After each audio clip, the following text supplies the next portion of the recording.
Para saudara dan saudari yang Tuhan cintai, selamat pagi dan selamat bertemu lagi dalam renungan harian dari Paroki Santo Fransiskus Assisi APO, edisi hari Jumat, tanggal 17 Mei 2024, dalam masa Paskah yang ketujuh. Mengawali hari yang baru ini, kita hendak mendengar dan merenungkan sabda Tuhan. Marilah sebelum kita mendengar dan merenungkan sabda Tuhan, kita berdoa. Dalam nama Bapa dan Putra dan Roh Kudus. Amin. Allah Bapa, sumber cahaya kekal, Engkau telah membukakan kami jalan menuju hidup kekal dengan memuliakan Putramu dan mengutus Roh Kudus. Semoga cinta, bakti, dan iman kami selalu bertambah. Bersabdalah ya Tuhan, kami siap mendengarkan. Terpujilah Engkau Bapa, Putra, dan Roh Kudus, kini dan sepanjang segala masa. Amin. Para saudara dan saudari yang Tuhan cintai, sabda Tuhan yang hendak kita dengar dan kita renungkan untuk mengawali hari yang baru ini diambil dari Injil Yohanes pasal 21 ayat 15 sampai 19. Tuhan bersamamu. Inilah Injil suci menurut Yohanes. Yesus yang telah bangkit menampakkan diri kepada murid-muridnya. Sesudah mereka sarapan, Yesus berkata kepada Simon Petrus, "Simon, anak Yohanes, apakah engkau mengasihi aku lebih daripada mereka ini?" Jawab Petrus kepadanya, "Benar Tuhan, engkau tahu bahwa aku mengasihi engkau." Kata Yesus kepadanya, "Gembalakanlah domba-dombaku." Kata Yesus pula kepadanya untuk kedua kalinya, "Simon, anak Yohanes, apakah engkau mengasihi aku?"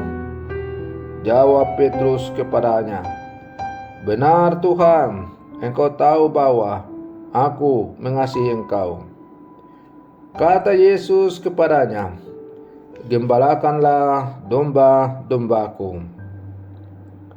Kata Yesus kepadanya untuk ketiga kalinya, "Simon, anak Yohanes, apakah engkau mengasihi aku?" Maka sedihlah hati Petrus karena Yesus berkata untuk ketiga kalinya, "Apakah engkau mengasihi aku?" Dan ia berkata kepadanya, "Tuhan, engkau tahu segala sesuatu. Engkau tahu bahwa aku mengasihi engkau." Kata Yesus kepadanya, "Gembalakanlah domba-dombaku. Aku berkata kepadamu, sesungguhnya ketika masih muda, engkau sendiri mengikat pinggangmu, dan engkau berjalan kemana saja kau kehendaki. Tetapi jika engkau sudah menjadi tua, engkau akan mengulurkan tanganmu, dan orang lain akan mengikat engkau dan membawa engkau ke tempat yang tidak kau kehendaki." Hal ini dikatakan Yesus untuk menyatakan bagaimana Petrus akan mati dan memuliakan Allah. Sesudah mengatakan demikian, ia berkata kepada Petrus, "Ikutlah aku." Para saudara dan saudari yang Tuhan cintai, tugas dan pelayanan adalah sebuah ungkapan persembahan diri. Saat kita bersedia menyandang status atau identitas tertentu, kita sebetulnya sudah mengikatkan diri dengan tugas dan tanggung jawab tertentu. Misalnya, seorang istri atau suami, guru atau petani, imam atau awam akan terikat pada tanggung jawab yang melekat pada identitas yang mereka miliki.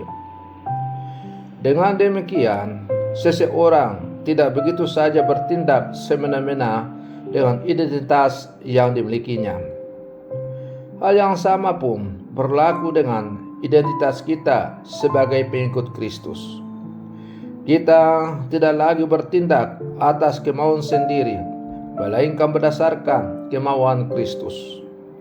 Saat kita bersedia diikat olehnya, maka kita seharusnya bersedia pula untuk dituntun olehnya. Para saudara dan saudari yang Tuhan cintai, melalui bacaan Injil yang baru saja kita dengar bersama, Yesus berkata kepada Petrus, "Tetapi jika engkau sudah tua, engkau akan mengulurkan tanganmu, dan orang lain akan mengikat engkau dan membawa engkau ke tempat yang tidak kau kehendaki." Kata-kata Yesus ini sebagai jawaban atas pertanyaan Yesus yang kemudian dijawab juga oleh Petrus, "Apakah engkau mengasihi aku lebih daripada segala sesuatu?" Tiga pertanyaan Yesus itu membuat Petrus sedih. Tapi ketika Petrus dengan mantap mengatakan bahwa ia sungguh mencintai Yesus lebih daripada segala-galanya, maka Yesus memberitahukan kepada Petrus apa konsekuensi dari pilihan hidupnya itu. Para saudara dan saudari yang Tuhan cintai, tugas dan tanggung jawab yang muncul dari status atau identitas kita seringkali bertentangan dengan apa yang kita inginkan dan kehendaki. Namun bagi mereka yang sungguh-sungguh mencintai identitasnya, pasti akan selalu siap untuk melaksanakan tugas dan tanggung jawab itu. Apakah kita sebagai murid-murid Yesus yang telah memilih Yesus sebagai satu-satunya tujuan hidup kita akan sungguh hidup sesuai dengan identitas kita sebagai seorang Katolik? Para saudara dan saudari yang Tuhan cintai, menghidupi identitas sebagai seorang Katolik itu berarti bahwa kita sungguh-sungguh harus mengorbankan segala sesuatu keinginan pribadi kita dan hanya melaksanakan apa yang diajarkan oleh Tuhan sesuai dengan pilihan kita. Tentu, untuk menghidupi identitas kita sebagai seorang yang beriman tidaklah gampang. Tetapi kalau kita sungguh-sungguh menyadarkan diri pada kehendak Allah, menyerahkan seluruh pergulatan hidup kita ke dalam bimbingan dan penyertaan Tuhan, maka yakin dan percayalah bahwa kita akan mampu untuk menjalani dan menghidupi identitas kita sebagai seorang beriman Katolik. Para saudara dan saudari yang Tuhan cintai, mari kita berlangkah maju bersama, terus menghidupi iman kita sebagai identitas orang Katolik. Semoga kita semakin layak sebagai murid-murid Yesus yang hidup di zaman sekarang. Selamat pagi, Tuhan Yesus memberkati.